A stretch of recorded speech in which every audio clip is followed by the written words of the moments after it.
Greetings to all who are joining us tonight. I'm Brian Cook, president of the Pittsburgh Black Media Federation, and it is a pleasure to present to you the fourth and final of our four-part Juneteenth conversation series. Tonight, we have four dynamic men who will talk about their experiences in addition to how we must dispel many of the negative connotations or rhetoric that so often are associated with men of color.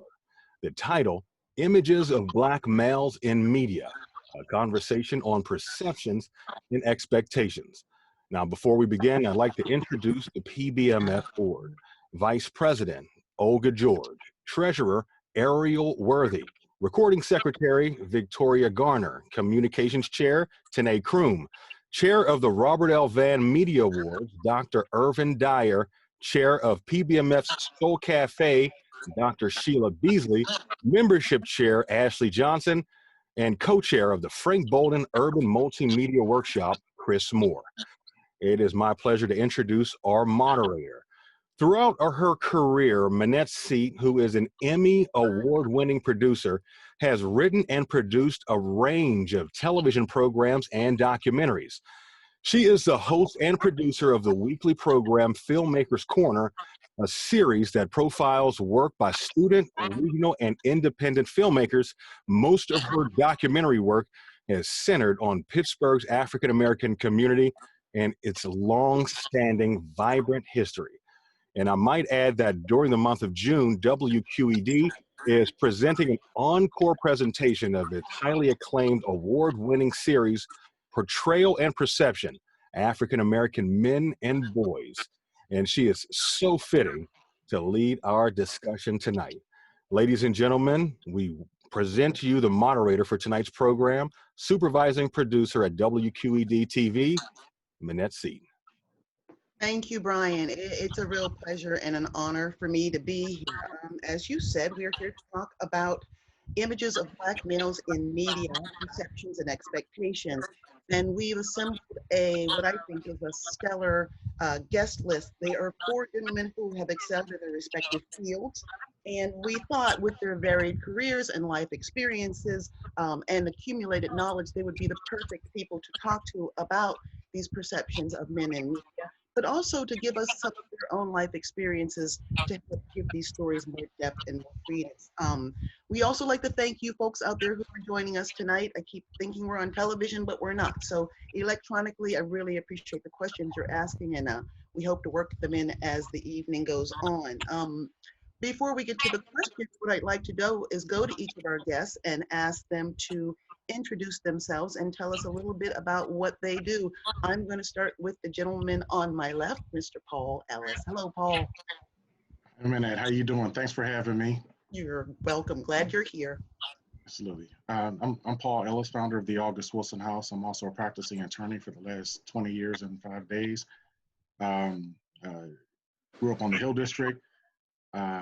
Just a proud Black man, nephew of August Wilson. Been juggling a couple different careers, advancing the project, making sure that we get the August Wilson House squared away, create opportunities for Black artists. Long history of civil rights activism in the community. And like my uncle, I have a fierce affection for the Hill District. All right. Next up is activist, mentor, and community champion, Mr. Lee Davis. Hello, Lee. Peace and blessings, everybody. How's everybody doing? Good. Good. It's good to be with you guys tonight, man. This is a total honor, and I'm thankful to be here with you guys.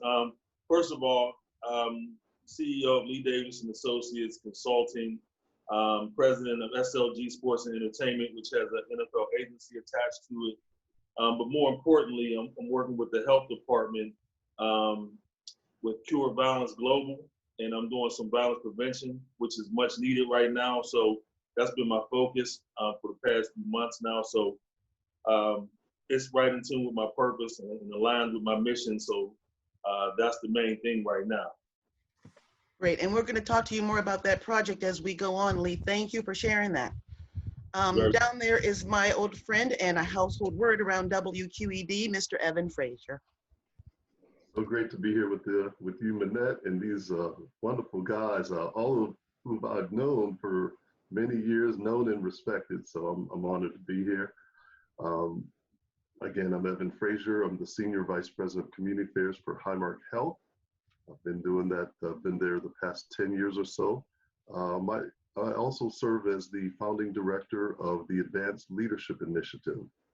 This is, you may have heard of it, referred to as TALI, and it's really built, we really created it to build the pipeline for African-American executive leaders in our region, and we did it by creating a world-class, customized executive education program with Carnegie Mellon, where we invest in 20 to 25 high potential African Americans every year as a way to start to build executive leadership in our region. And so, so great to be here and be a part of this conversation.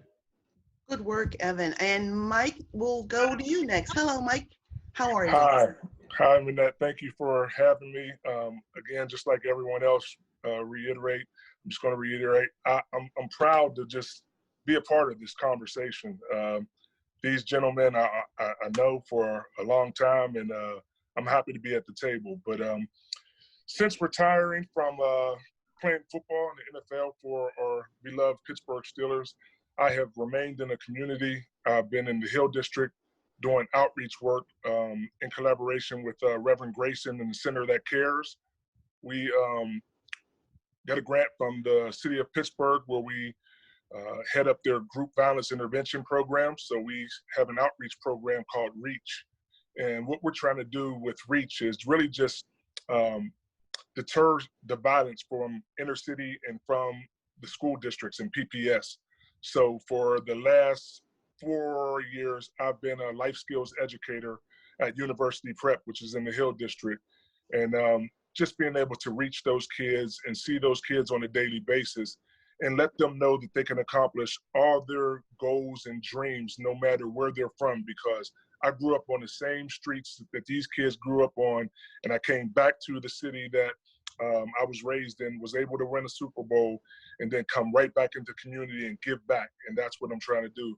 We do a lot of work with Lee Davis and his organization in the county. So, you know, this is fellowship right here, and I'm happy to be at the table. Well, Mike, we thank you for all your good works and all you do to continue bringing up young people in the way that they can move forward and have a life where they've got all these fine people to follow and imitate. Since we're in your arena, I'm going to start the question with you. In a much reported news from a few days ago, Steelers head coach Mike Tomlin said that the Steelers players who choose to kneel for the national anthem will have his support and that of the organization. Tomlin spoke for the first time since George Floyd died on May 25th, saying he supports players' statements and actions, quote, as long as it's done thoughtfully and with class, unquote. As a veteran of the World Championship team and a shaper of young lives and young athletes yourself, what's your reaction to that news? You know, I really wish that this was a statement that could have been released a few years back. You know, I think that even though we're a part of a team, you know, everybody has individual thoughts, individual mindsets, and we always look to our teammates and our coaches in the front office for support in everything that we're doing. And I really think that, you know, the Pittsburgh Steelers, they had a little bit of back and forth when they first decided to kneel or not kneel. They were trying to do it as a united front. They put some things out where they said, well, they don't have to come out for the thing. You really want to jump behind your players. And I think that there were some players on that team who stood up and said, look, this is what we want to do. But that caused some separation. And it's hard to go out and focus on a game plan when you have people that are on opposite sides of the fence. And that caused a little bit of tension and strife. But I think that, you know, at that time, if Mike Tomlin and Art Rooney would have stepped up and said, listen, this is what we're going to do. We're going to support this because now, you know, the NFL actually had to come out and apologize and say that they weren't listening. So, you know, now for them to say that they're going to support that, I hope that they come to a united front and everybody does it if one person decides to do it. I really hope that they all join together and support that. Yeah, I remember seeing that clip of Roger Goodell on the news that day, and I looked out the window to see if the world was on fire because it was just surprising to me that happened. Lee, you're shaking your head. What's your feeling about all this? No, I think that, you know, it's always easy to be, what's the word I want to use? It's always easy to be strong when you have everybody behind you. But, you know, I think like Mike said, if he came out there, even though it wasn't a popular opinion and did something a couple years ago, the Steelers, like they usually are, would have been ahead of all this. You know what I mean? And it would have made a bigger statement. And one of the guys that lost his career probably might be playing still. We didn't have that support. Talking about my man Cap. So I just think that Tomlin's a day late, but I guess they say it's better late than never. Real quick, if I might add too, though, I mean, we do understand that Mike Tomlin is a black man who's the head coach of the Pittsburgh Steelers. And we know that in the back of his mind, no matter what he says, he's going to be judged. He's going to get opposition. And I know to his mind a little bit, but, you know, like they came together now, they could have came together before. So I'm really putting this on the whole entire NFL as far as support goes. I know why he came out and made his statement now, but this could have been done years ago if they would have came together on a united front. It shouldn't have to take for a murder for this to happen. I'm wondering if they'll do what you said before, if they'll follow up on their words with true actions. Paul, what do you think? If I could elaborate on what Lee said, yeah, I think that his point was legitimate. It does take a certain extra level of character to do something that's not necessarily popular at the moment. And I think that the Steelers in particular, with their history of leadership, including the Rooney Rule and other initiatives that they've taken to diversify the league, I think they would have been well justified in you know, being ahead of the curve and just taking a stand. I mean, we're talking about people that are protesting in a nonviolent capacity for a legitimate issue. So, you know, this is an appropriate panel to have that discussion. We're talking about all of the negative images and stereotypes that are portrayed in the media constantly, particularly when they pertain to Black males. So I agree with what Lee said, and I think that the Steelers would have been more than justified coming out ahead, regardless of the stance of the NFL.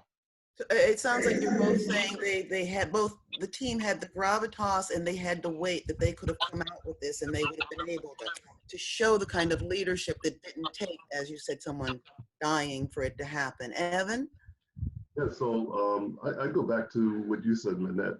I had the same experience. I was watching TV out of the corner of my eye. I heard Roger Goodell, and I'm like, did he just like apologize? I mean, it really took me aback. I really was wondering, and I thought that was really powerful. I said, well, it's amazing though. You know, here it is, 2 years later, whereas, you know, all the controversy that took place before, there was leadership exercise during that period of time. You know, we'd be in a little bit different of a place, you know, at least the NFL would. And so I was glad to see the change, better late than never. But at the same time, I do think about the casualties along the way. And you know, to be ahead of the curve, that's always ideal. It doesn't always happen, but that would have been ideal. But glad to see it get there. And of course, you know, I'm a big fan of Mike Tomlin. I think to have him here as the leader of the Pittsburgh Steelers is really incredible. So I'm enormously proud of that. I also recognize when you're in those roles, you know, you can exercise some independence, but it's really interdependence that you have to exercise in many cases. So it's you know, again, sometimes it's hard in those situations to be ahead of the curve, But I'm glad they're making the right statements at the moment. Yeah, I'm not a big football person, but I do long for the day when Colin Kaepernick is throwing a football down the field, and I will celebrate and make popcorn and throw confetti off my front porch because he deserves more. He deserves the best, I think. He deserved an individual apology in Right. that address, and I think that would have been so big of Roger Goodell if he would have said, you know, Colin, we salute you. We're sorry. We didn't support you at the time. We're welcoming you back with open arms. I think that would have really that would have been a big step, you know, for him to do that. But since they didn't, it's almost like, how genuine is it? Because he was the ultimate sacrifice. Right. He was the ultimate sacrifice. He was the sacrificial lamb that they put out there. And I think they should have addressed him head on. We actually just got a comment from one of our viewers that says, not a question, but a statement. Pay Colin Kaepernick for the years he lost and actually apologizing. So people are agreeing what you guys are saying and what you're thinking. I'm going to move on to the point of our whole gathering, and that is Black males in the media. And this first question goes to Lee Davis. Lee, you co-founded and co-created numerous companies, as well as working with young people in a variety of educational and mentoring programs throughout the Pittsburgh area, as well as worked as an advocate for the incarcerated. How do Black media images of Black males impact the work that you do, especially when those images are negative? And how do you combat that negative imagery? Well, you know, this is not an overnight situation. So these images have played a part in how we all look throughout the years as far as African Americans. And so trying to tear that down and build up a human being, especially kids, sometimes it can be difficult, you know, because once you get them, and Michael attested this, everybody here attested this, that you can have a kid and work with them daily, but then if they keep going back to the same routine, whether it's in the house and looking at the same images, then you kind of, you know, you starting back to square one the next day. So one of the things that we do is we just don't work with the child or a certain individual outside of the community or the home. So we changing or helping change the child's heart and mind, and we try to change the hearts and minds in the house as well as the people in the community around them. So that's one of the ways we combat these visuals and some of these videos that the kids are watching, because you know now social media is everything for the kids. Social media and YouTube and all that stuff. So you're no longer really just battling, you know, things on the outside. You're battling that TV now. And a lot of times that TV is more powerful, and sometimes they're God, you know what I mean? As far as, you know, even when we come to the church and all this stuff, a lot of kids aren't even going to church as much as they are just sitting in front of that TV or anything really. And so we just battle it as far as the front lines with everybody involved. The community, the household, and the child all get the same love and respect and treatment. You know what I mean? We going in with love from the door, and then we start from there. What kind of reception do you get from the families and from the support system, Lee? Well, for the most part, it's positive, because, you know, when somebody know you love their child, you try to get them to the right place and you trying to help them. And I ain't talking about just, you know, emotional type stuff. Sometimes people need the lights on. Sometimes people just need just a straight up hug. And so we get great response, but every now and then you get that skeptical parent or community, because for so long people have come in saying they want to help, and then they raped and pillaged our communities and left. Or they came in with, or because they got a grant, the grant ran out and then everybody's gone. And so I don't really preach all that grant stuff, whether we got the money or not. That's why I use my own company's monies to fund the things that we do, so that if the money gets cut off, we still can do what we got to do and be self-sufficient and not leave any kids or any families hanging. And so that's the goal, and just trying to be self-sufficient, make sure everybody, again, is treated the same, with love and respect, and let them know that we're just actually coming in not to change, you know, anything other than some bad habits, just so that you can be empowered and do your own thing later. But aren't you yourself, just as that constant figure in people's lives, as that reassurance, aren't you also modeling the kind of behavior that's really going to help people move forward? Yes, ma'am. That's a big part of it, modeling. And these gentlemen have all been a part of my growth, you know, throughout the years in different ways. And just having those positive role models around you. I always tell kids you're never too old to have a role model or to have a mentor. You know what I mean? So even in my days, I'll call Mike for things. I've talked to Evan. You know, me and Brother Paul have spoken. And so I keep positivity around me. And that's my board. You know, even when we talk about business, that's one thing. But your board around you personally have to be positive too and uplifting. And that's one of the things I push to the kids. Get you a positive board around you. Yeah, that's good stuff. Paul, I'm going to ask you, you've had a long career as an attorney and a community advocate. Does it surprise you that negative images and perceptions still exist? Because like Lee said, they've been around for so long and they're so deeply ingrained in our culture.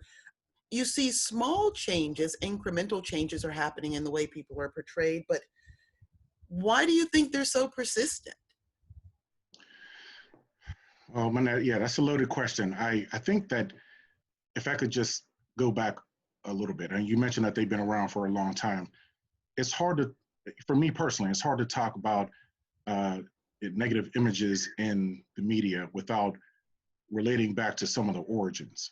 Okay, and you know, we often hear about, you know, the Jim Crow era that, you know, went on for a very long time, roughly 1877 to like the 1950s, right, a couple generations ago.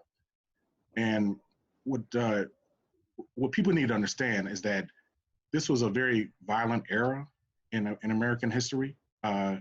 Things like mob violence and lynchings and things like that, these were normal. These were the rule of the, you know, the order of the day.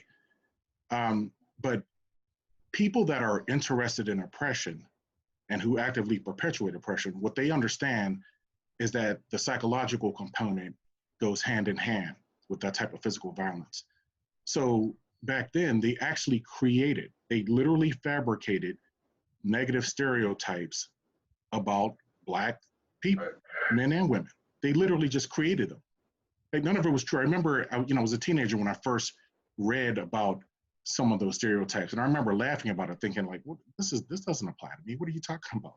I'm not lazy or ignorant or violent or hypersexual. I mean, you know, I thought it was a joke or something. I mean, but those were the stereotypes that were created back then because it was a great way to dehumanize Blacks and justify the violence against them.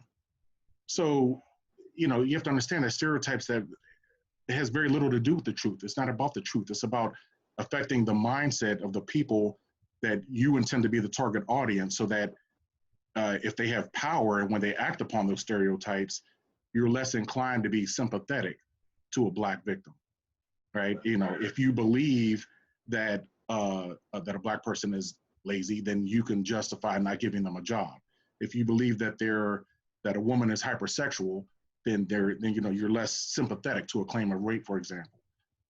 If you believe that Black men are all, you know, violent and strong and athletic, then you're probably going to be less sympathetic to a claim of excessive force or perhaps disproportionate force. If you believe that Blacks are ignorant, you're going to be, you know, it might be easier to justify keeping them in segregated schools or provide less educational resources. So, no, it doesn't surprise me, because a lot of those stereotypes still persist today. And really the main thing that has changed is that they're just more subtle now. You know, my uncle wrote a letter to a television station. I can't remember, it was either in Seattle or St. Paul, and he was complaining about, you know, the silhouettes. You know, sometimes they run those news stories and you have the silhouette and the chalk outline. And he was just like, you know, why does the silhouette always have to be, you know, Black in color and the chalk outline, you know, as white, right? And then after that, you know, there have been numerous studies with proven empirical data demonstrating subtle ways in which whites are perceived as victims in today's society. So this is another way of, you know, it's subtle, but it's a way of dehumanizing. So I just, you know, it is very frustrating. We've, you know, a few years ago, there was an attempt by local community organizations, civil rights, NAACP, and so on and so forth. You know, we actually sat down with some of the people that make these decisions, assignment editors, and things like that around the news media, the televised news media. And, we started having some of those horror conversations about why they keep portraying negative images, and it's not just the stories, it's the actual words that they use and the images that they use. It's very, very important. I can't stress that enough. The actual words and the images, we've seen that with Michael Brown and a whole bunch of other stories. It all makes a difference, no matter how nuanced or subtle it is. And their response is that, and it's an excuse, but their response at the time was that there's an appetite for it, right? There's an expectation of violent behavior and things that are, negative. That's what drives the ratings, and therefore that's what brings in extra revenue from an advertising standpoint. That was their actual, and that is it was an insufficient, inadequate explanation then. It's even less justified now, but it all makes a difference. We have paid dearly as a national community for those negative stereotypes. So no, I'm not even remotely surprised that they persist today, because they are accomplishing what they set out to accomplish, which is, dehumanizing Blacks. So now, all of these protests and things like that you see going on, we are fighting against that wave, that psychological wave, and decades, and then really centuries of that type of psychological oppression based on negative imagery. Right, and that's the kind of images that help propel the kind of violence that killed George Floyd. Evan, when I'm talking to you about in your position, and you were executive director of the Hill House, you worked down with Highmark, and you're on a lot of boards. You're there in a place where a lot of negative imagery should stop. You should be. How do you deal with that, and how can we combat that kind of media imagery? I talk to these men and I see what they're doing. What would you say? What are good recommendations for just knocking it down if we possibly can? Well, first, let me just say, Paul really broke that down in a great way. And I can't agree more. Like, when you look at the history, you go back from slavery to Reconstruction, and to how then there was a backlash at that point, which really birthed some of these negative images that were purposefully created to keep Black people in check and at a disadvantage. It was really how supremacy played itself out. And then over the years, those same images kept being reinforced. And so even today, those same images are out there, those same stereotypes are out there, which means that all of us in every walk of life have to fight against those same images. And so you might wear a suit in the office, you might look professional, but you still have to overcome those images that people have of Black people as the whole group. We're all connected. None of us can divorce ourselves of those stereotypes that are created. And so you're always in a position where you almost have to continue to fight against those images, that's not who we are. I spent some time overseas as well, in Asia, and I found that, there were some negative images of Black folks over there as well. But also, once they got to know you, the image changed because it wasn't so deeply ingrained in some of those cases, because they're like, oh, well, this is what, there might be very few experiences with Black folks. But I find that here in the United States, they're so ingrained because of the years and years of oppression that we are constantly fighting against that. So we face that every day. As we deal with folks, they're dealing with the image, so you have to overcome the image of whatever stereotype is out there. So it automatically puts you at a disadvantage, just out of the gate. And so that's the thing we really have to understand. And so I think part of it is, one step at a time, breaking those images, showing positivity, showing that as Black people, we can perform in business, we can perform in sports, sports and business, all the same, in law, in that we are very credible in what we do and the value we can bring to an organization. And I think that's the key. We got to continue to show value. Don't play into the images, but at the same time, it's like finding that balance. You know, there's a corporate culture. You have to find a way to be a part of the corporate culture, but you still have to be authentic, you know? So it's trying to understand what are the pieces of corporate culture that you need to survive, but also how do you maintain your authenticity in the way you, you know, present your ideas, your thoughts, and just how you present yourself as a whole. And so that's, I think, part of what we have to do. And we just need more and more images of people who are, you know, just setting the right example. There's plenty out there. And we can't let people say, well, that's just an exception. No, we're all positive, and we're all doing things that are creating value for companies, and people need to recognize that. And we are all exceptional. And something else that Paul touched on is that those images are also a method of control. Once you decide that you are only worth so much, you will only seek to achieve so much. Right. And so if you believe what's been put out there for you, then where else will you go? Mike, to go back to you with a sign of a similar question, you were around young people a lot. You helped shape who they're going to become. How do you help them, teach them about self-respect and self-love and getting past the negative stereotypes that are out there? Well, one thing I do is I tell them not to let anyone else define who they are. You know, when people first meet me, they always, the first thing they want to say is, he's a Super Bowl champion. I'm like, whoa, whoa, whoa, whoa, whoa, hold up. There's so much more to me than just being a Super Bowl champion. That should be the last thing that you finish up with when you introduce me to someone. So when one of my main points with any young person that I come up, you define who you are. You define who you are by what you do, what your actions are, what you look like, how you carry yourself, and then you set that definition. So when people meet you and people get to know who you are, they're going to define you in that positive light. And that's something that I really, really just keep pressing on and stressing to young people all over, any young person. It doesn't even matter what color they are. I tell them, don't let anyone else define you, because they're going to put the ugliest part of anything that they can find that you may have presented to them. And I give them an example of when I played football.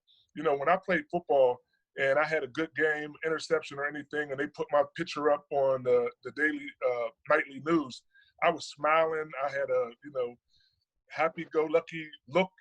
But when I was doing something else, or if I, you know, there was a time when I was getting in trouble and doing some things, they put a mugshot up there almost. You know, I'm not happy. I'm in a position. I said, so if you keep yourself out of those positions, you won't allow them to identify you by that ugly look or that you know, real just disdain look that you have.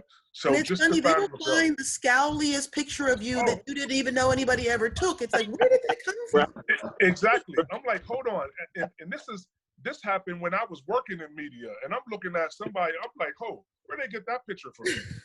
And even to the point where when I was just throwing a fundraiser for my nonprofit, they still used a picture that wasn't eloquent and happy and loving. And I'm like, okay, just a few years ago when I was playing football, you put this happy picture up there, and I'm playing a violent sport of football. You didn't even put a mean mug or anything like that, but you chose to do it for when I'm doing a fundraiser. So, you know, we're going to be identified by that, but I wouldn't allow them to do that to me. When I got interviewed at that fundraiser, I let them know who I was, what I was about, what I was doing, and I was G'd up, and I said, this is what I'm going to use, and this is how I'm going to be identified. And how do the young men respond to you in the example that you set? Well, it's hard sometimes because, you know, the culture is different now. You know, how they look and how they're perceived and what they put out there, they think is cool. And, you know, you really have to break it down and let them know that, okay, listen, we're going to walk in here. I'm trying to get you a job. You know, you can't present yourself that way. And they're like, well, what do you mean? These Jordans cost, you know, $400, or these pants cost $200. And I'm like, wow. You know, when I was coming up, I had 2 pair of shoes that I got, and I got a pair of shoes for the Kennywood picnic after the school was up. So, you know, I said, well, listen, you have those nice shoes. Why don't you, you know, let's present them in a different way. Let's do this. You know, you have shoes for this, you have shoes for that. And I'm not knocking what they're doing because their culture is more accepting for some of that things. But I said, how do you want to be defined? Do you want to be defined like that? You know, what comes with that connotation of you wearing sneakers or your pants hanging down and things of that nature. And then I show them how they look. You know, I show them how they look in that presentation, and I put them in different settings. And I say, okay, this setting is acceptable. You can wear that. That is your, you know, if you're going out, you're hanging out, you're doing that, you're going to play basketball, okay. You know, but when we're going into different settings, and I said, it's not a front. It's not a front. It's not making something up. This is who you are. And again, it goes back to the defining of their personality and how they want to be defined. I've got a really good question that kind of dovetails with that from one of our viewers. They want to know, why do you think the media shows statistics and images that Black men are absent fathers and not head of households? And I saw a story recently in the Washington Post about a young African-American dad who started this movement, and it was like, he called up all of his friends and they started doing videos of themselves on Instagram, taking care of babies and combing hairs and going for walks and putting babies in little backpacks. And then they had a stroller march, 100 Black dads with babies in strollers.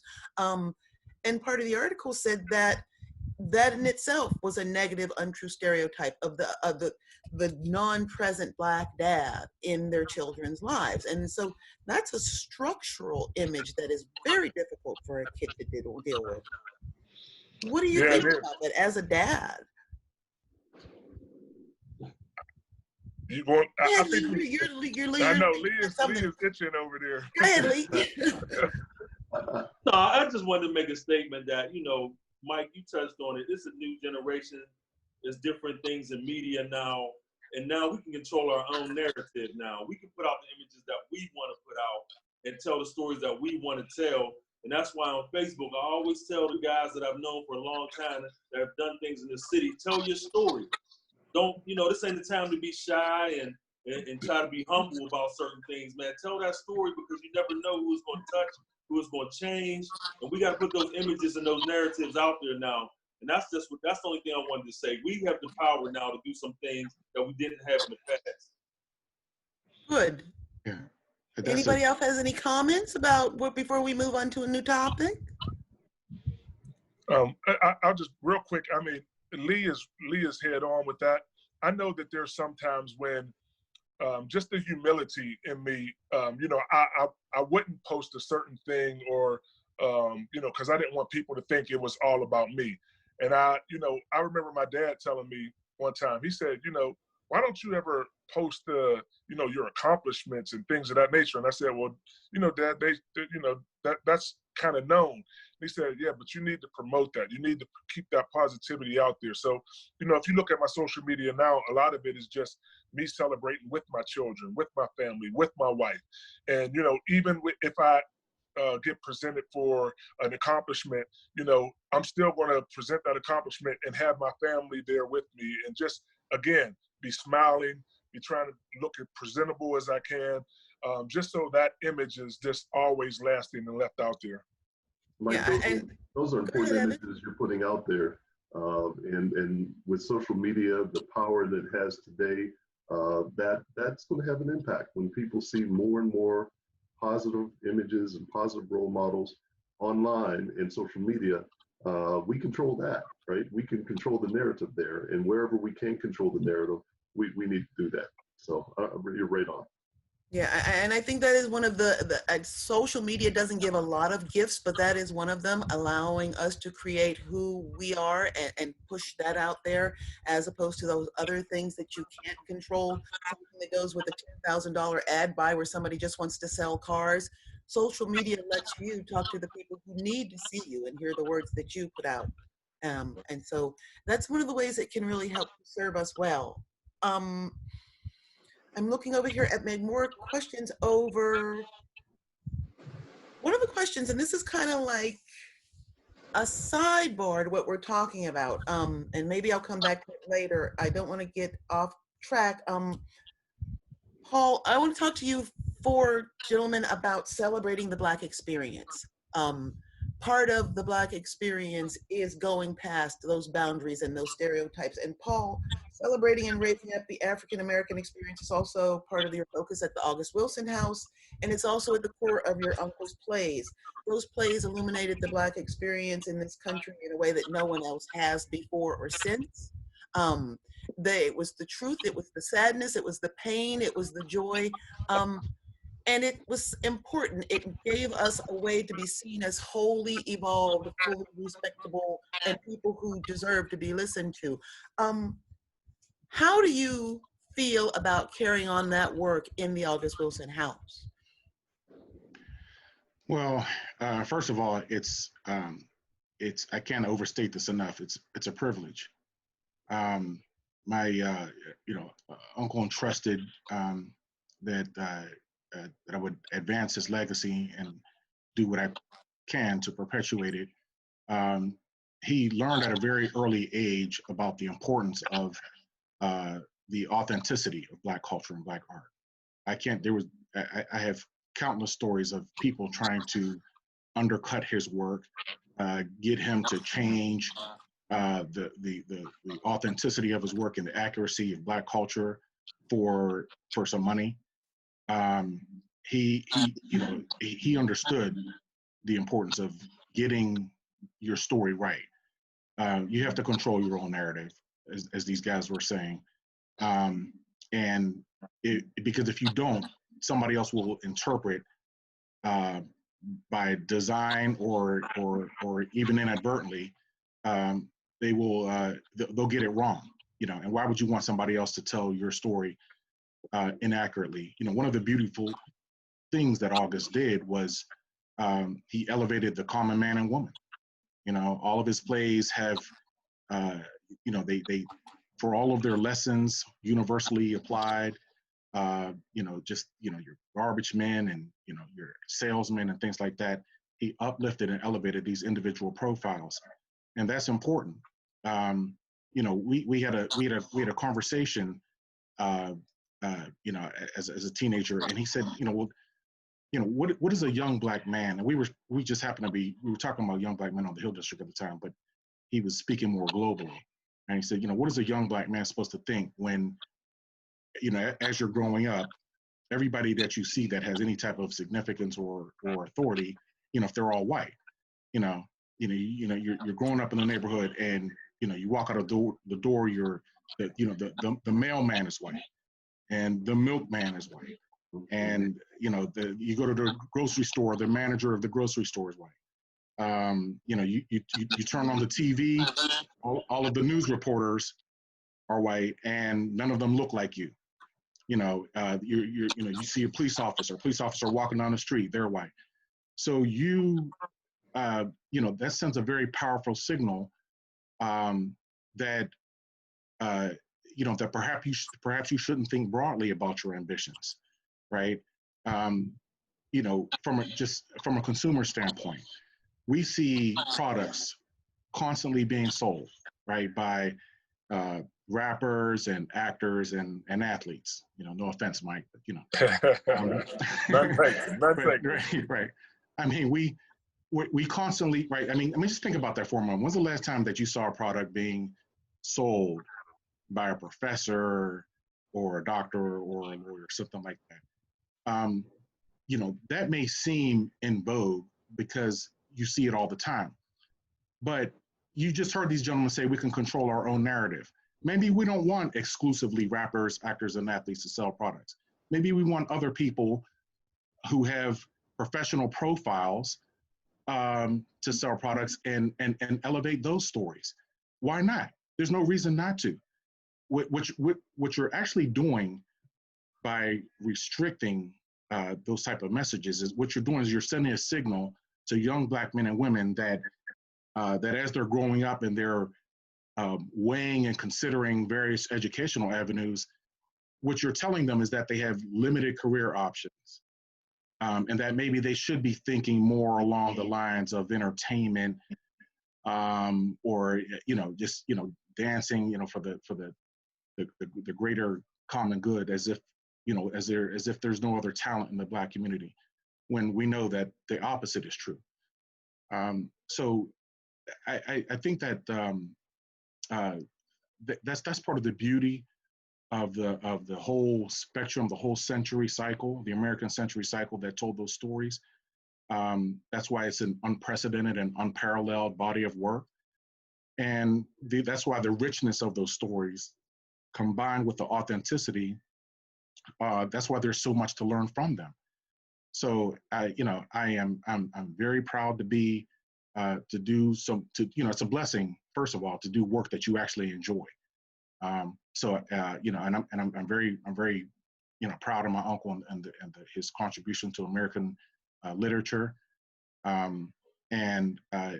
But I see the bigger picture. We got a lot of work to do. We have some obligations and some responsibilities internally within the community that we need to take care of. We have some business we have to take care of internally. So here we are. The struggle continues. Paul, just for a moment, can you just tell us a little bit about the August Wilson House and how that work is going to impact the community, especially there in the Hill District? Sure. First of all, just as a reminder, August Wilson spent the majority of his career using his magnanimous platform to create opportunities for others. There is a huge void. Everybody understands. You can ask any of these gentlemen. They'll Black culture and art are inextricable. Okay. August Wilson said Black artists, would be at the forefront of any societal movement, any complete paradigm shift in society, whether it was, police brutality or any other human right condition.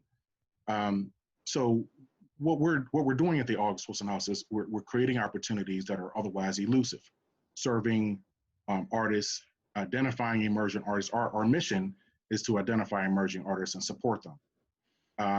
So we have a variety of programs that lend themselves to professional development, things that are very, very difficult for Black artists to find.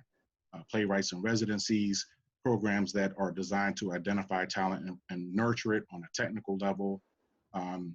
A lot of artists in residencies, for example, what they do is they promote solitude, right? They'll say, come and hang out in the mountains and you'll have privacy and solitude, and then you can write your manuscript.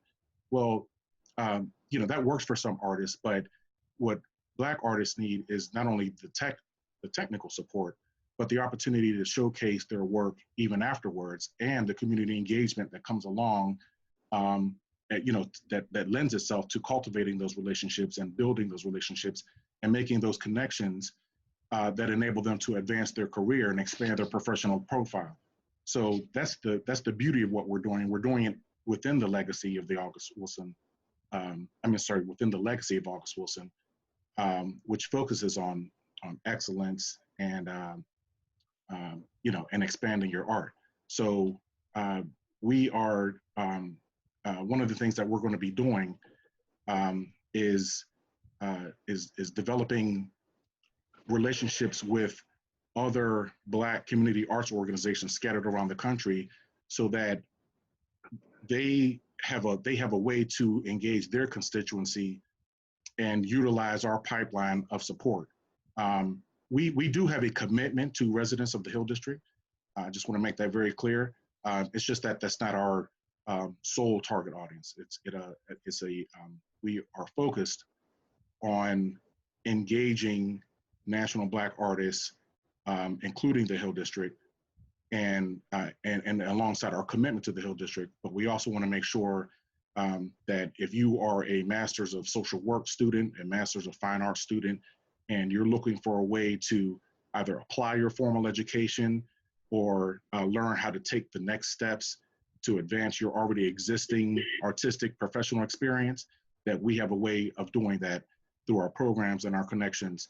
And these are things, if you talk to Black artists all over the country, they will tell you these type of opportunities are, for the most part, they're just non-existent. Yeah, few and far between. Right, exactly. So we are, I cannot stress to you how excited we are about this project and for the opportunity to make a real difference. That's one of the things that has motivated me over all of these years, that it's a real opportunity to make sweeping, widespread changes and not just a couple of isolated success stories. So that in a nutshell. Of course, there's much more to come and much more we'll be able to talk about in terms of but thank you for educating us, because I know that's something you've been working on for a really long time, and it's nice to see it growing and all your hard work and the work of all the people who support you really starting to pay off. Lee, you're another person who has really put themselves into expanding the vision of people. You have championed entertainers and athletes and sports figures and people in the community who otherwise would be ignored by what could be called the mainstream media. Why is that important to lift those people up and help them get the kind of positive coverage that they need? I just think, like Brother Paul said, across the country, you got so much talent, so many talented individuals that a lot of times the superstar will outshine everybody, and that's where the eyes will go, the cameras and the media, as far as just coverage. And so I've just been throughout the years, whether it's sports, entertainment, or business, I've been able to have a eye for talent. And when I see that, next thing you know, we're in my office and we're planning out and mapping out some strategies for them to get to the next level. And again, like Brother Evans said, we got a lot of great business minds in the neighborhoods that nobody's paying attention to. And so to date, I think I want to say around 37 startup companies, and every one of those companies have been a young lady or a man that nobody paid attention to, or came out of prison, or was a veteran, or just was overlooked otherwise. And so I hang my hat on that, and I'm proud of it, and we're still going strong to this day. And then also the young men and women that people walk by on the street because they're doing something illicit, whether it's drug dealing or whatever you want to call it, I'm going to talk to that person and say, hey, man, you got transferable skills. Let me show you how to get off this block. Let me show you how to not be on a stripper pole. You know what I mean? I hate to say it like that, but some of these people are doing these things. And instead of just, bypassing them and writing them off, I see the talent, and I see how much that if I can get them to a certain level, then they can reach back and bring somebody else up that went through the same things that they went through. And Mike knows we from the Mon Valley, we're project kids. So we got to be the light. We got to go back. That was just put in us. I see a lot of NFL guys that I've known, or even some of them that I represent, that they want to get away from the pain and the trauma, and I get it. So they'll go play ball where they'll stay, and they think they live in a certain neighborhood that they escaped everything. But believe you me, the reaper will show up at your doorstep if you don't try to get back in some way, somehow. I believe in karma, and so I just know that for me personally, it's my passion and purpose. I have to give back. Me and my wife and my family, we could probably live anywhere in this country, but I don't choose to live in North Hill or Upper St. Clair. I live right in the neighborhood I came from because I need to be the light. They don't need me in those areas. They need me where I live at now. So that's where I choose to be. I don't have nothing against anybody that lives a certain lifestyle. That's on them. I just know where my light has to shine and where I need to put my money, and I know where I'm appreciated. So that's just me in a nutshell. And as far as me bringing these kids up, out of certain situations, that's always going to be me. I've never been afraid to go into the darkness because I already had the light in me. So I'm good. And I know who protects me. Lee, when you meet a young person with that kind of potential, how do you go with them and get them to go within themselves to bring out what that talent is that just needs to be exposed? Well, it's hard to explain, but as Black folks, we know when somebody has something, whether it's me, you, or whoever, and these kids know that. By your spirit, the vibe that you approach them with, they can tell you're different, that you're not trying to hurt them or take them down the wrong path. And so, and a relationship building, we all know that in order for somebody to take that walk with you, you got to build that relationship. So it's not going to be overnight. There may be guys I got to see at maybe 1:30, 2:30 in the morning, that's the only time I can get at them, but I'm going to be there. And I ain't going to disrupt what they doing. Hey, Lord knows if that's what you do. But when the sun come up, man, I'm hoping you're thinking about something different than you did before you went out on that block or that set. And if you keep doing that over and over, you stay consistent and maintain that relationship, at some point they're going to say, hey, Mr. Lee, you know what, I'm going to come down today. I'm going to see what you're talking about. I'm going to give you a shot to take me to that level you said you could take me, or at least I'm going to listen. All I need is your ear. Once I get you, I got you. You know, and I don't lose too many. Winners win. It's a 1-2 punch of love and persistence. Yes, yes, ma'am. Those are. Hey, Evan, I wanted to ask you about the Advanced Leadership Initiative, which among other things is dedicated to building a conduit between African American executives and leadership positions, what they call the C-suite. Tell us a little about, is it TALI or the TALI, and what participation has been like? It seems like there have got to be, you know, Black men and women all over who are hungry and who have the talent that they should be at the top. So tell us how that works. There's no question about it. And it's really born out of this notion that there are a lot of amazingly talented Black people in the business world. But it's very, very difficult to move through the layers of leadership, and especially executive management just seem to be closed to folks. And very often, in order to get to those levels, you have to be sponsored into those levels, you know, particularly as you move up in organizations. You know, so it's not just about meritocracy. It's about, you know, who's supporting you, who's going to speak for you when you're not in the room. And so often you hear companies talk about, well, I just can't find them. I just can't find the talent. If we had, you know, we'd hire them if we, you know. And the reality is, you know, they're out there. Those who are really interested in diversifying their organizations. There are many talented Black folks out there. And when I was starting with colleagues and people like Greg Spencer and some other great folks out there to really build this thing, you know, you would hear often, you know, well, are there enough people who have that kind of, they call it C-suite, which is kind of that top reporting relationship to CEOs. Is there that talent here in Pittsburgh? And the reality is, absolutely, it's here. You know, it's here at many levels. Now, we have to cultivate the relationships, and we have to put a spotlight on those very talented people that are trying to move their way through organizations. So often people feel invisible out there, even within their own organizations. And so what TALI does is it really helps to do three things. One is to, you know, we all have to kind of continue to better ourselves, you know, so there's an executive education component. But as a part of that executive education through Carnegie Mellon Temper School of Business, we customize it in a way that it really speaks to, you know, those things that impact us directly as African Americans, such as, you know, how does race play itself out in organizations?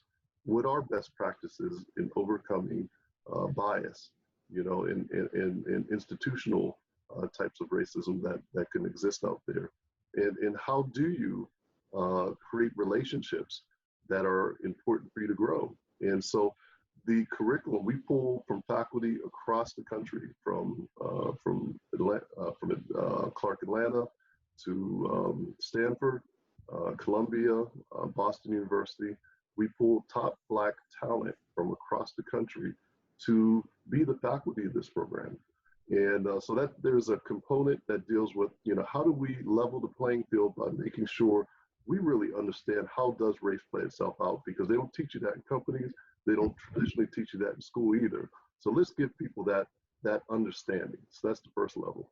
Second is we pair people with an executive sponsor or executive coach. So everyone has their own executive coach for this 7-month period of time. And then we pair people with an executive mentor. And so the idea of the mentor is to create sponsor relationships. And the reason that's so critical is, again, the higher you move in organizations, it's not just meritocracy. You've got to have someone sponsor you to that next level. You know, you could be as talented as you want to be, but if you don't have a sponsor, you're not going to rise beyond a certain place within an organization. Very often they call it the glass ceiling, right? You've heard that term before. But to really be in the top senior levels, it's not just about performance, it's about performance and do they want you there? And is someone speaking on your behalf to allow you to ascend to that next level? So we're attempting, people, you know, many organizations aren't able to do this effectively, to create these mentor relationships. So we have executive mentors that we pair all of our folks with, customized to really try to, get someone in their corner, with the idea that through that bond and through that connection, those individuals will become sponsors. And one of the things that we found, if you look at Harvard Business Review, I remember reading the edition about, why do a lot of the diversity programs, why do they not work? They had a whole edition on it. And then they talked about one thing that definitely worked. They said, it's interesting. They said, the thing that seems to work is even if you have, it crosses the barriers of gender, it crosses the barriers of race, is that if you have a mentorship relationship, and it's a one-on-one relationship where you have a top-level executive who says, okay, that's my person right there. I'm going to build this relationship and I'm going to advocate for them. That crosses the racial boundaries. And so even if they're not willing to advocate for all the people, they're willing to advocate for that one person. That makes a difference. So I said, okay, well, why don't we build a program to allow that to happen one-on-one, and to start there, and then to create more knowledge and understanding so that we can create that as a broader opportunity. And what we're finding is it's working. We're finding that it's really starting to work. And so our first year, we had 23 people go through the Executive Leadership Academy. Again, everyone has their own coach, everyone has their own mentor. And what we also found, which we knew would happen to some extent, but I didn't have a full appreciation for the full extent, is that we know here in Pittsburgh, African Americans tend to leave for two reasons. One is they feel like they can't make it into, they can't figure out how do they create new opportunities to grow and develop in this community. How do you advance? They just feel like they're limited here. But the second reason is people come to the city or from the city and look around and feel like they don't see any peers. So there's no peer network, and they feel like, okay, well, they're not valued here because it creates that environment. So one of the things that came out of the TALI program in a very powerful way, in fact, it was the top thing that was most critical, is that the bond between the cohort members itself became such a driving force in helping people to, one, feel connected with one another and creating that sense of community with one another.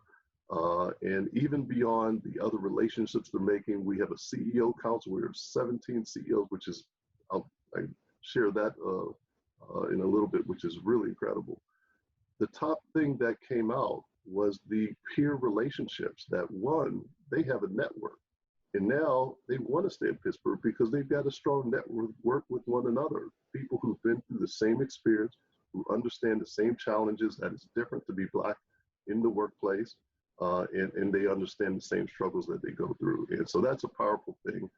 And then I'll just mention, there's a whole team and a whole community at TALI that has emerged. You have an incredible executive committee who is there. We, in addition to, we have our managing director, Robert Young, who's also awesome. But we have an executive committee. We have a advisory board made up of a cross-section of leadership across the city.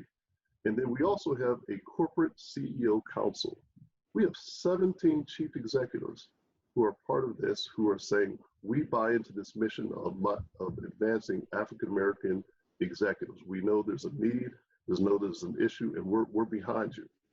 And so we meet collectively throughout the year.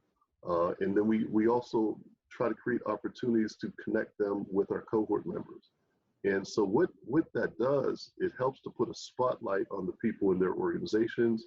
It helps to create high-level connections across the boundaries. Some of the CEOs are even executive mentors for some of the cohort members. And what we're finding is all these stakeholders, including the mentors, all the boards are associated, they're all pulling for the success of our cohort members. And so we had 23 our first year. This year we have 28. And of course, the demand is much greater than our ability to select people for the program. So it's a selective program. But we also, it forces a situation where you have companies investing in talent in their organization, people often who are overlooked. And now they're connected to this broader network. There's a spotlight on them. People are getting new opportunities. They're getting stretch assignments. You're even getting retention bonuses, and those type of things are starting to emerge. And that's what we're trying to create. We're trying to create a whole ecosystem that helps to really promote African American executive leadership and to create strong bonds so that people will be able to grow here and will want to stay here in Pittsburgh. So that's really what the Advanced Leadership Initiative, or TALI, is all about.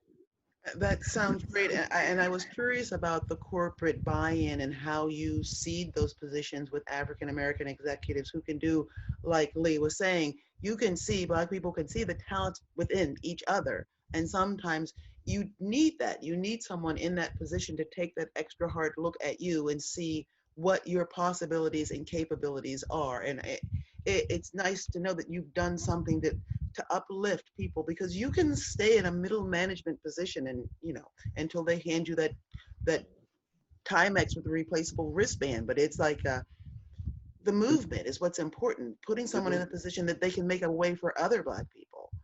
Absolutely, and people will try to convince you, oh, you should be happy for where you are, the reality, you should be at a higher level, right?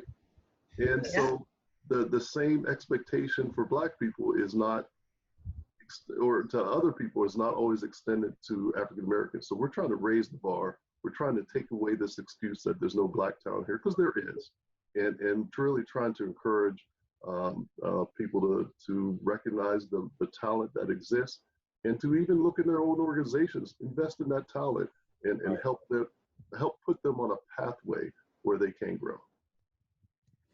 Mike, speaking of putting people on a pathway, that's what you do. When you work with all these other gentlemen, but in the work you do every day. But I wonder, something you said before made me think about, what lessons did young Mike learn that serves him now as grown up big man Mike, with young people looking up to him? How do you take who you were and what you came from to celebrate your Black experience? And hit your mute button.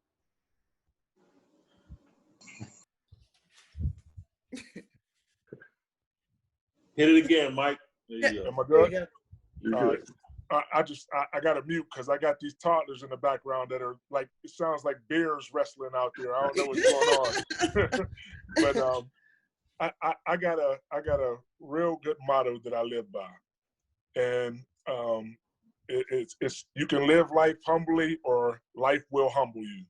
And as a youngster, you know, I was kind of cocky and arrogant, and I just thought, you know, I knew what I wanted to do. I'm going to go out and do this. And then, you know, life, as it will, it'll humble you. And there were a lot of lessons that I had to humbly learn to make sure that I, you know, understood that even though I had talent and I knew that I had talent, I still had to put in hard work and drive. But I think everyone who knew me coming up, they told me every day, man, you're going to be playing in the NFL one day. You're going to be playing in the NFL one day. You're going to be playing in the NFL one day. And I think I got so used to everyone telling me that I lost a little bit of the work ethic and things that needed to be put in for me to really accomplish my goals. And once I got a scholarship to West Virginia University, I ended up breaking my arm 3 times in a row. So I was out. Does it work? It still, you know, has its limitations, but you know, I almost thought that, well, football isn't going to be my way. I'm not going to be able to play football. I'm not going to have, you know, enough tape and film to really get drafted, and people are going to say that I was injury prone.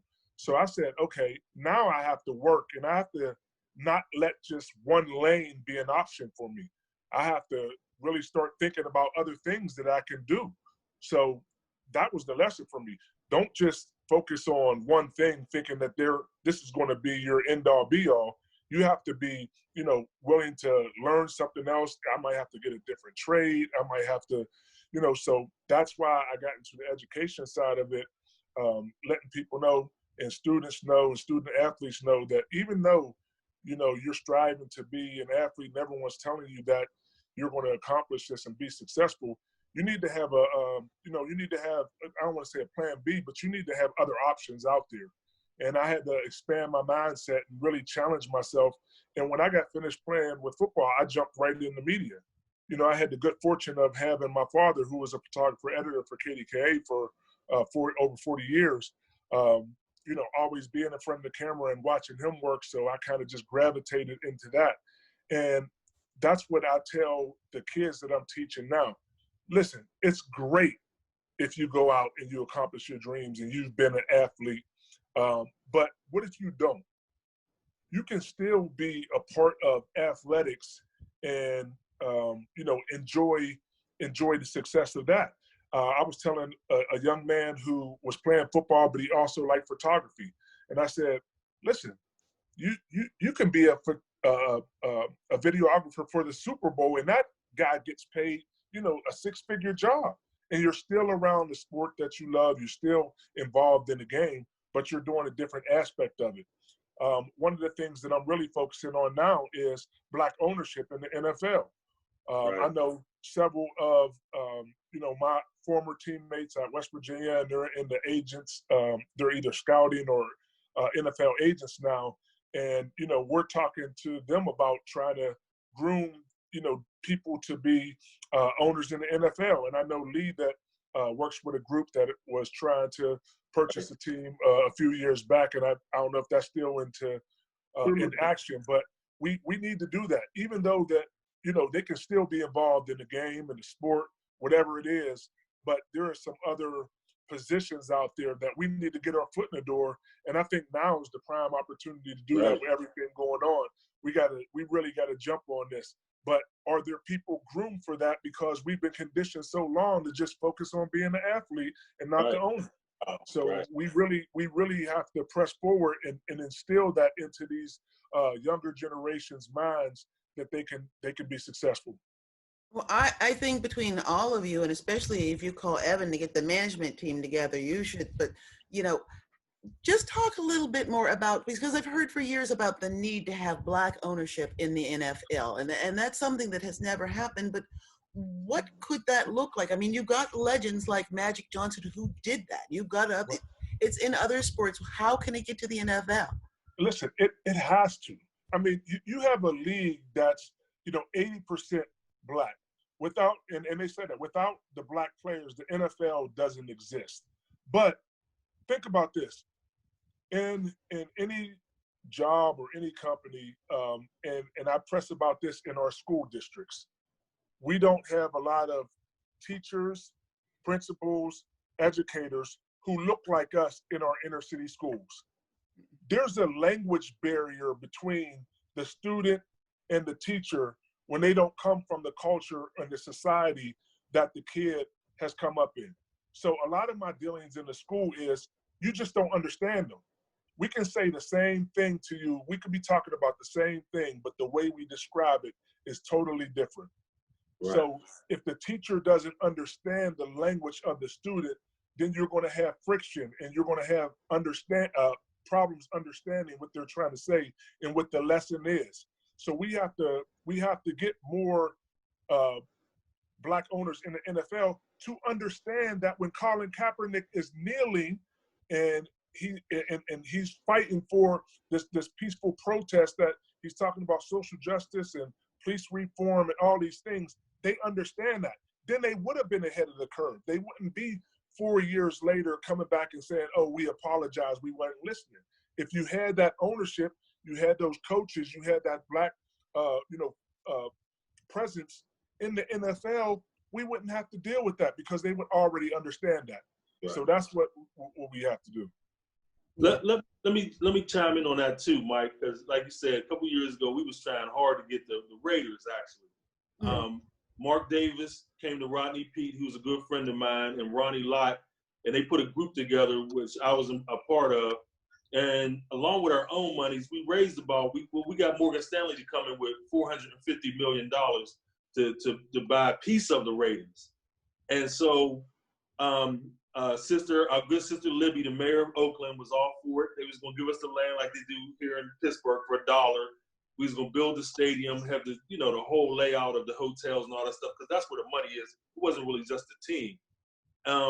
But Mark Davis, who was the owner of the Raiders, wanted us to come in and be part owners. He was pushing hard for that. But again, the ugly head of racism raised his head with the NFL. At that time, all the owners and everybody on that side was like, no, we're not letting that happen. And so we had to come up against that heavy. And it was the first time I actually realized like how deep this was as far as on another level of business.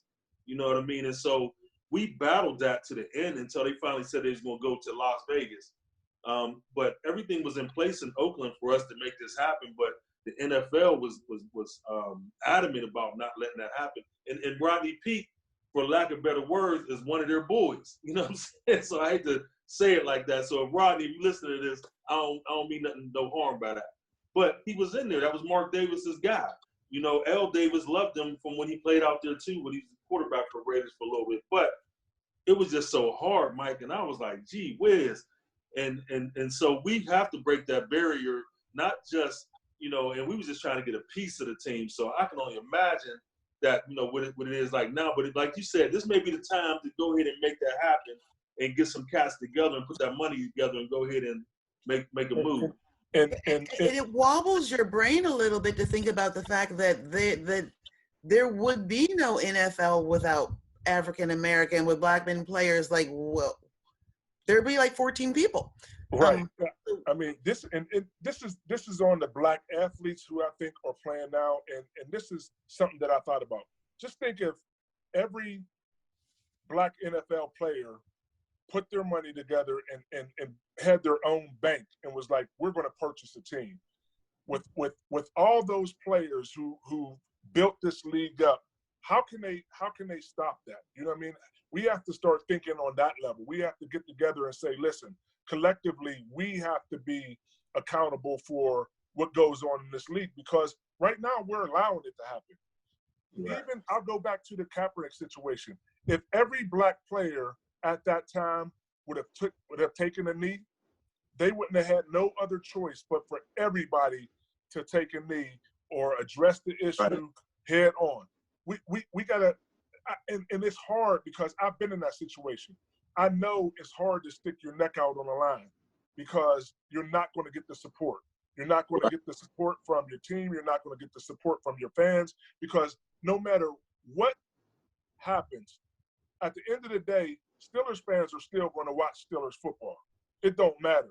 So you can have that support. They can be rah-rah with you and say, but when it came to blacking out the NFL and not watching Steelers football or buying merchandise, there were some Black people that was like, oh no, not my Steelers.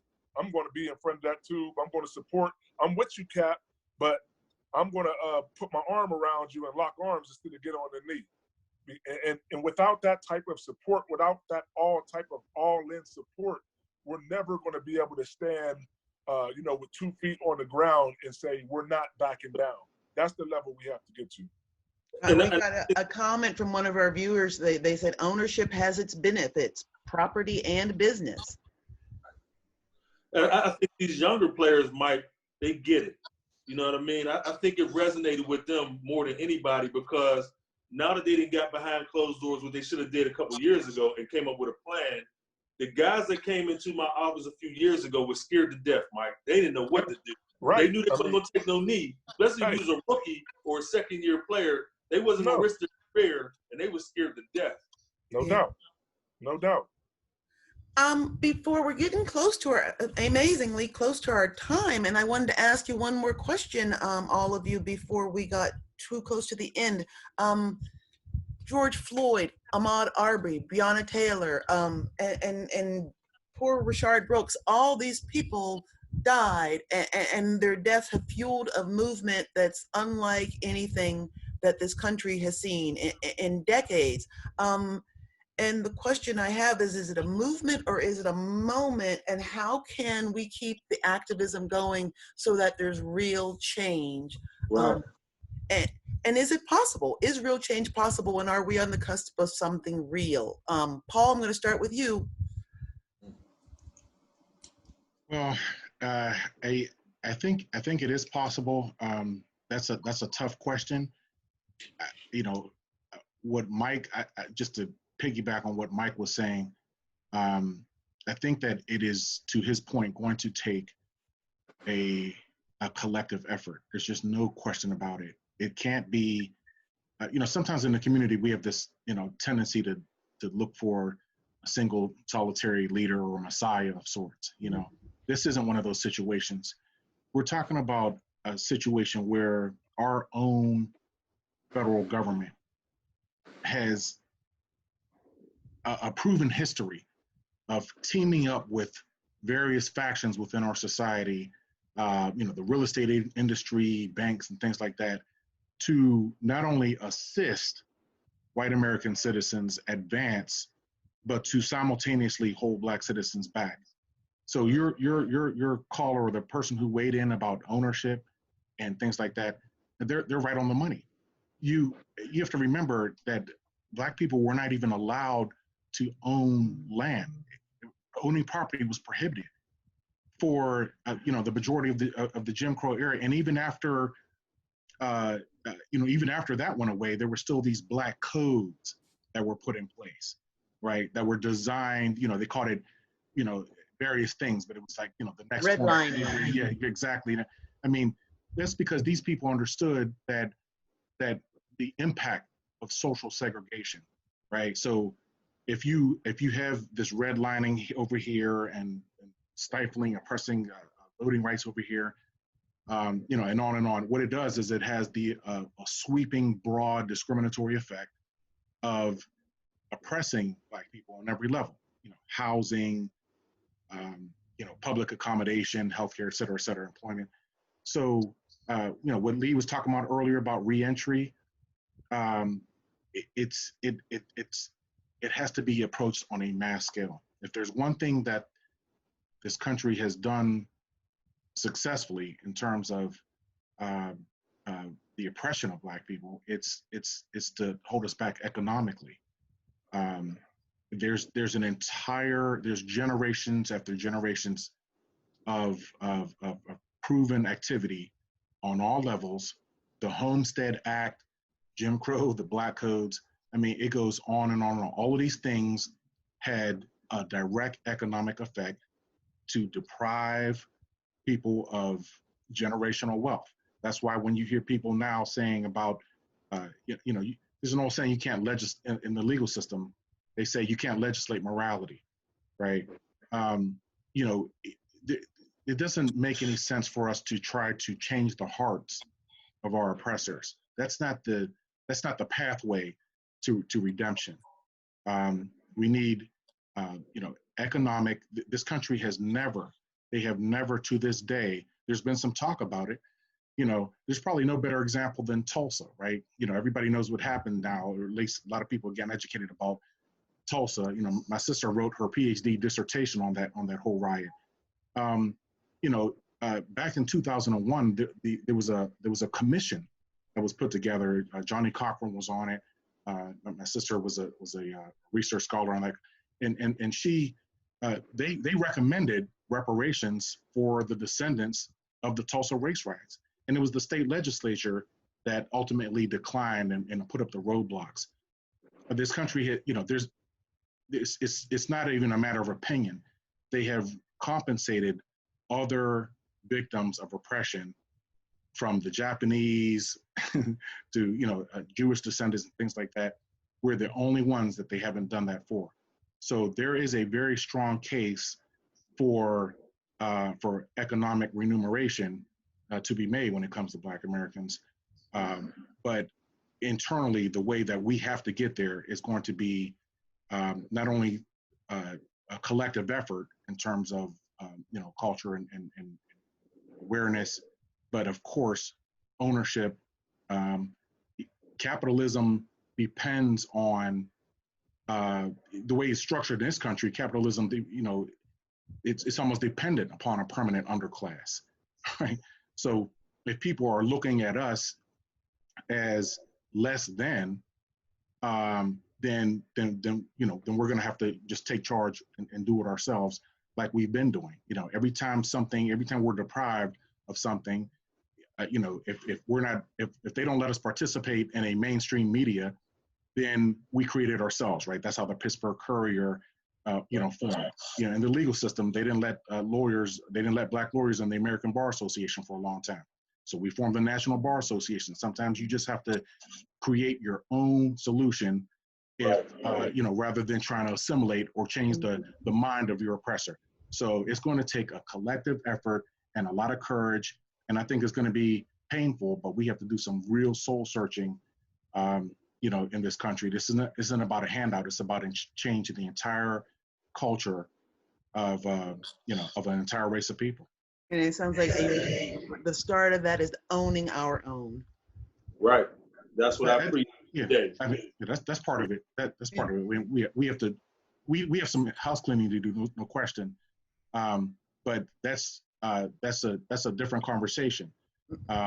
It doesn't change the fact that there is real systemic and discriminatory and statutory based policies and laws and regulations in effect, all working together, designed to oppress an entire race of people. That's a problem, and that has to change on a fundamental level, and we have to approach it collectively.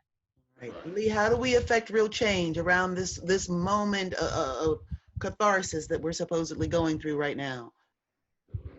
You know what? It's, again, like Brother Paul said, this is a super hard question. And all I can do is, like I tell my youngins, man, you can only do what you can do. You know what I mean? As far as yourself, maintaining your self-discipline and morality in your neighborhood and your community, you know. And so, again, I just commend the young people for coming out in droves, man. I hope they turn that into voting or whatever we can do legislative-wise, and let's stay on these people about changing some of these rules and laws. And so I just, like I said, the young people, and I know that a lot of it started with, if y'all can see my shirt, with Be the Antoine change. Rose. Yeah, be the change, man. Antoine Rose, I think he started that whole young movement a couple of years ago, man, and it's just been, you know, rolling forward ever since. But one at a time, man. But like Paul said, you know, they incarcerated us across the country, you know, in mass numbers. And so it's going to be an uphill battle, but I'm definitely sure after 400 years of surviving all this madness, that I think we still going to come out on top and be victorious, because my faith is, you can't touch my faith, you can't move me, you can't make me think any other way.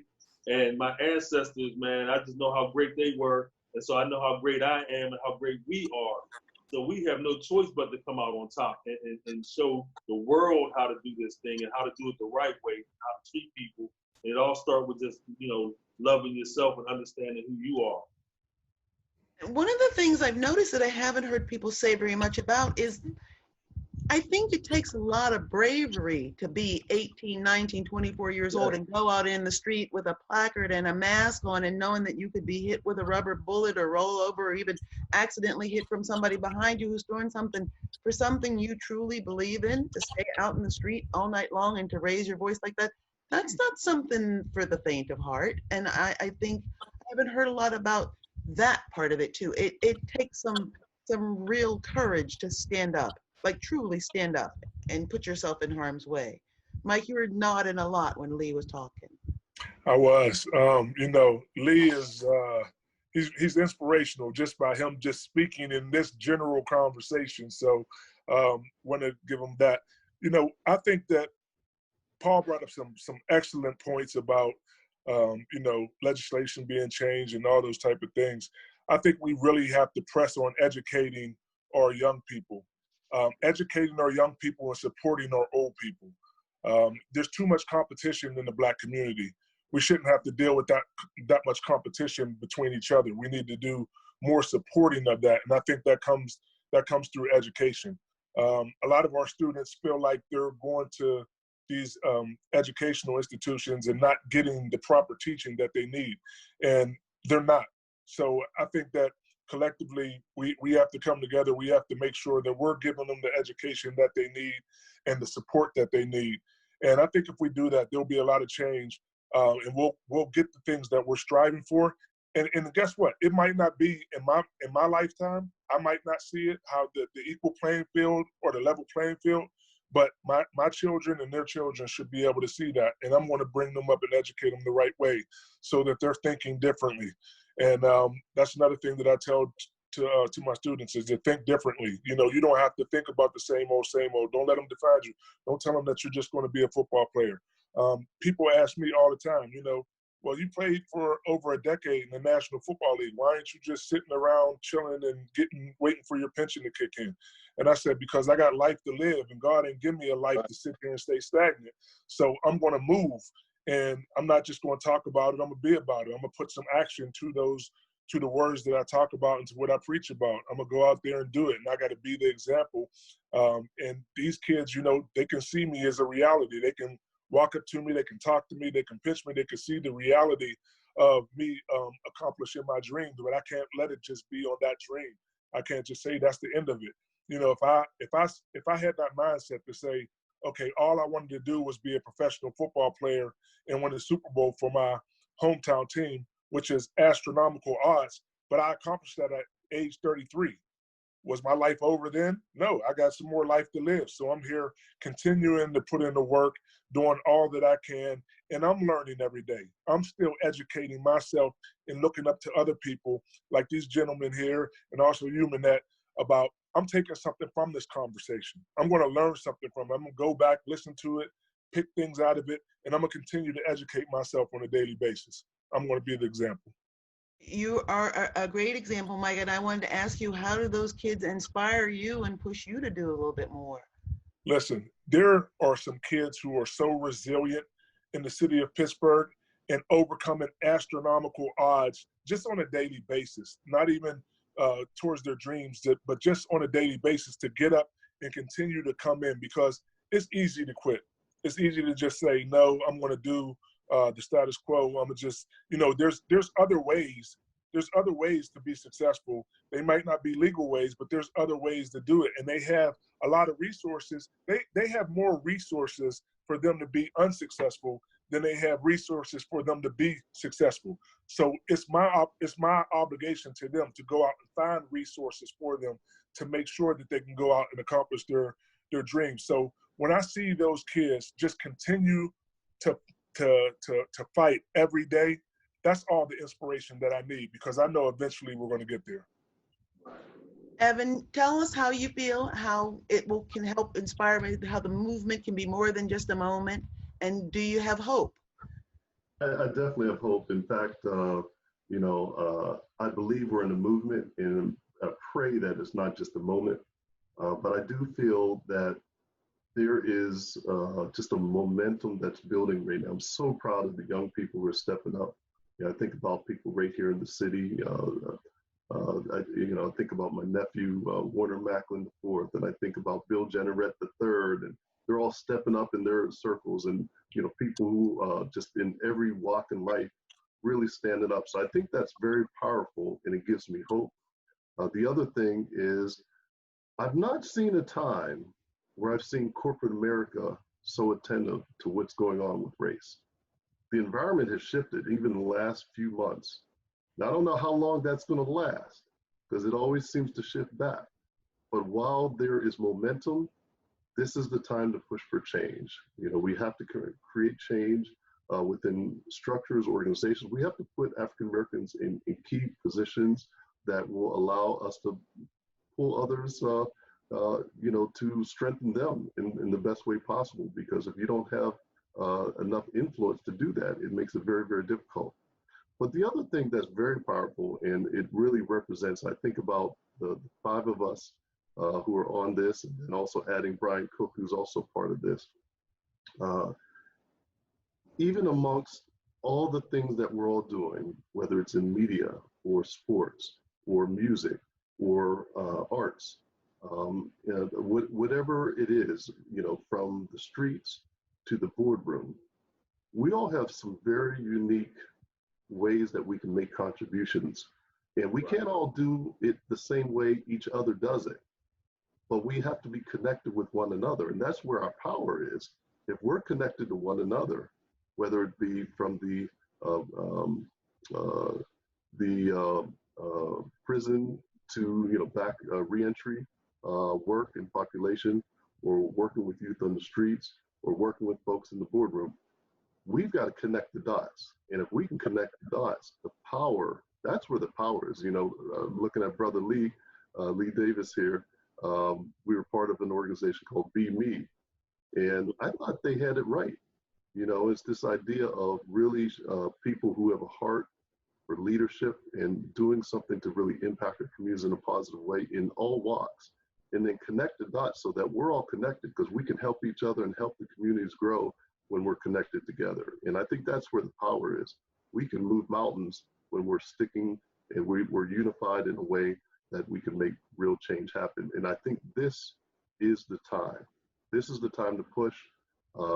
Again, it's a movement in my mind. We can't let it be a moment. It's got to be long enough, and we've got to use this opportunity very strategically to make sure we're getting some lasting change. I believe we can do it. I think we can too. And I have to ask you all to forgive me. I know we got a little bit far afield of just the conversation we were having about images of Black males in the media, but I felt the wealth and the depth of the experience of the four of you was really worth bringing up these other subjects and seeing how everything all was related.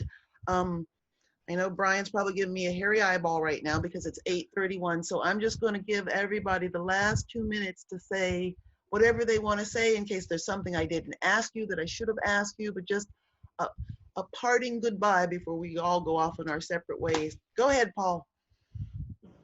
Well, you know, I think that the predominant feeling that, you know, I'm a natural optimist anyway, but I feel particularly enthused and encouraged. You know, there's a lot of people who have factored into my inspiration. You know, it's one thing for me to you know, have this deep passion, you know, on behalf of the family in terms of my uncle's legacy.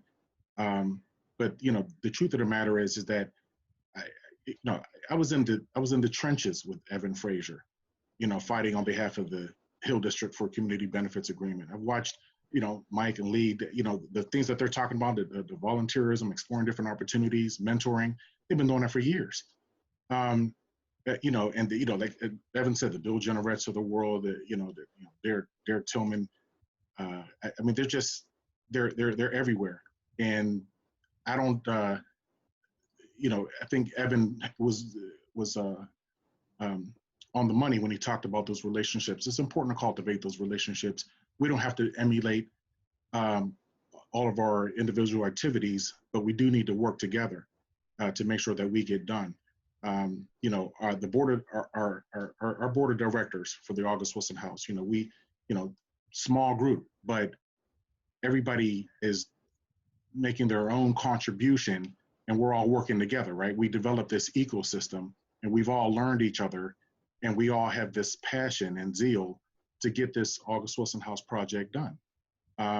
So, you know, it hasn't been often in the history of this country where, you know, to get, the goal isn't always to get everybody on the same page, right? Sometimes it's a small committed group of people that will, you know, that will enact change.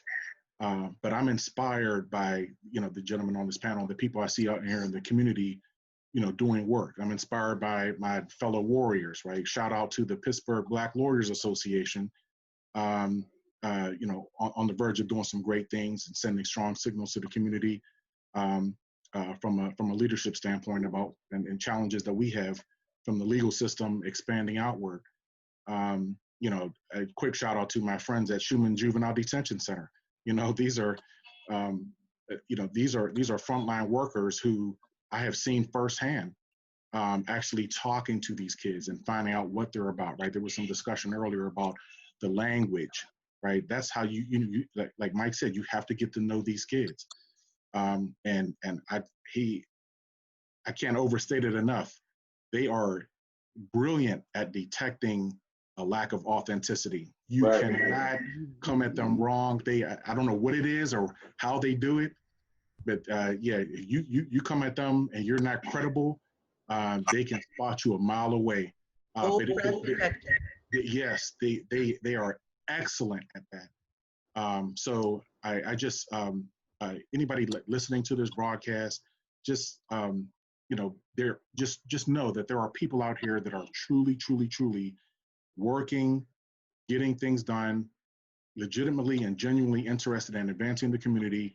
You see a few of them here, just be supportive, help us, and just know that you're not alone. Mr. Lee? I just want to say, to the communities of Wilkinsburg, Braddock, Rankin, North Braddock, Homewood, South Side, my brothers on the North Side, man, we are praying for y'all.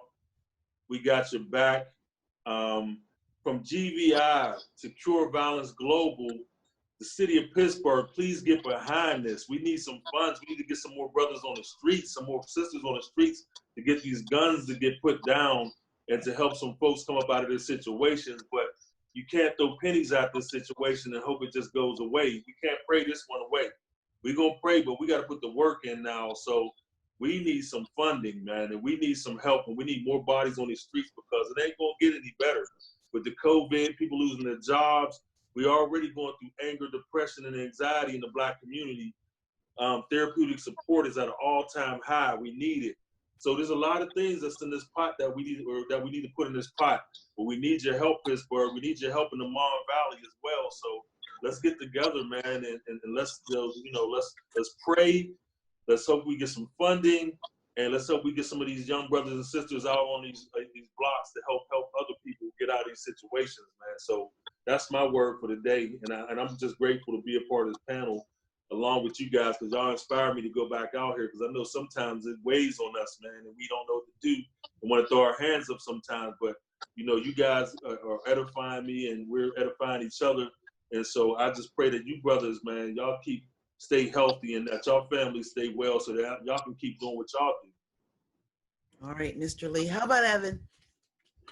I'll just say, be encouraged, be strategic. You got to be strategic, and we got to support one another. And if we do those things, we're doing those three things with God's grace. We are going to move mountains and make a real difference. But we've got to use this time right now to make it happen. Amen. Mike? Listen, I'm so honored to be a part of this. Thank you, B. Cook. Thank you all for inviting me to the table. But I'm putting some responsibility on us. What is there, 7 of us on here right now? 6. 6 of us. Let's make this conversation turn into something, converted into something. So this conversation that we're having needs to be converted into something. So there were some great points brought up throughout this whole conversation, great questions that were asked, but we have a responsibility for us on this phone right now who are speaking, because we put this forum together, and we can't just sit there and talk about it and not have no action behind it. So I look forward to having some more fellowship with you 6 people, and we'll continue to give information out, to keep on leading, and to keep on blessing, because we all been blessed. So I appreciate you all. I appreciate everyone who tuned in, and let's just keep up the work, man. Like Lee said, we're out there doing the GVI work. Please support us, because we are trying to uplift all of our communities, and these kids don't know any other way, but we're going to teach them another way. So I appreciate it. Well, thank you. Paul, I thank you for your history and your knowledge. Lee, I thank you for your passion and your strength. Mike, I thank you for your compassion and your dedication. And Evan, I thank you for your eloquence and your learning. I'm so happy that Ryan asked me to do this. I was like, I got dishes, but this is this has truly been a wonderful evening, and I just feel really, really humbled and elevated to have been part of it. So thank you all so much. Hey, look, there's Brian. Hey, B. Hey, Good job. What's up, B? Hey, this was fantastic. Right. I mean, this is great. Thank you to everybody. Thank you, Manette. I mean, what a way to bring home the Juneteenth conversations. We did them every Thursday throughout the month of June, commemorating Juneteenth. So this was a powerful and timely discussion. And we received a lot of, a great deal of questions. We couldn't get to everything, but we had a great deal of questions for our panelists, very engaged on social media. But one thing, I did get a question as well. And the question for me was, Brian, is your bow tie a clip-on? No. So hold on a second. Wait a minute. No, he's an alpha man. Wait a minute. Oh yeah. So no clip on here. No clip on here. So it's funny because yeah. So Chris Moore and I are part of we created an organization called the Bow Tie Brotherhood of America. And, you know, we both love bow ties, and we have some students that come through the Frank Bolden Urban Multimedia Journalism Workshop. And they have a great time, you know, learning how to tie bow ties. So we're continuing to teach those life lessons as well. So I thank everybody on the panel for everything tonight, because this was a very engaging conversation. So tonight's program, Images of Black Males in Media, a conversation on perceptions and expectations, was brought to you by the Pittsburgh Black Media Federation. PBMF was founded in 1973 and has been advocating for diversity in newsrooms and fairness when it comes to communities of color for 47 years. And on behalf of our board and our members, we want to thank our panelists, Evan Frazier, Mike Logan, Lee Davis, Paul Ellis, and our moderator, Manette Seat. Now, yes, there you go. There you go. Now, people, yeah, we'll be continuing these conversations too during COVID-19 until we all meet again in person. And for those who know our work, you know that we're a very, very active and award-winning chapter. So stay tuned for our upcoming events and visit our website and our social media. Just Google Pittsburgh Black Media Federation, and we'll be reposting all of these conversations on our website as well. So thank you to everybody. We appreciate it. Thank you, everybody.